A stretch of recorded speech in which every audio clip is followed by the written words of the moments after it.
Hello દોસ્તો, જય શ્રી રામ, જય શ્રી કૃષ્ણ.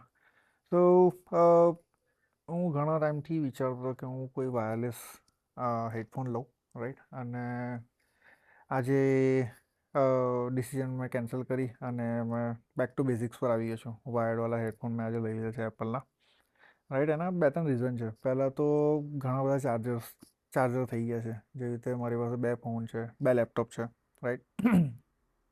તો કેટલા ચાર્જર લઈને ફરવાનું યાર. બધું તો ચાર્જ કરી આપણે કાનને બી ચાર્જ કરવા પડે એવું થઈ ગયું છે. રાઈટ. તો એક એ રીઝન હતું.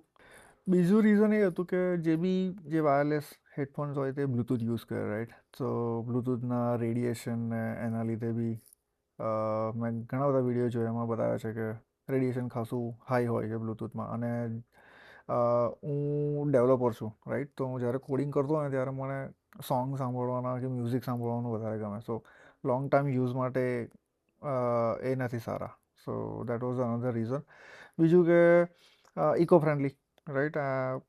પેલામાં લિથિયમ બેટરી આવે એટલે તમારે અને આમાં કોઈ ચાર્જિંગની જરૂર નથી. સીધું કનેક્ટ કરો ફોન સાથે અને સીધું ચાલુ. લેગ થવાનું બી સંભાવના બહુ ઓછી છે, રાઈટ. તમે ડાયરેક્ટ સીધું આ વાયરમાં તો કેવું સીધું કનેક્ટ કરો, ચાલ્યું.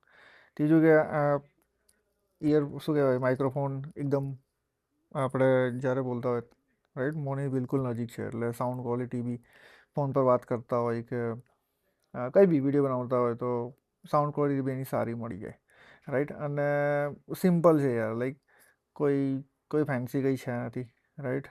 અને $20 છે ખાલી, 1800 કે 1900 રૂપિયાના થાય, રાઈટ.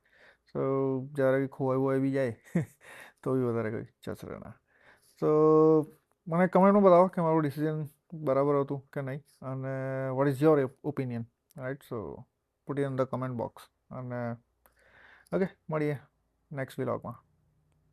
Bye bye.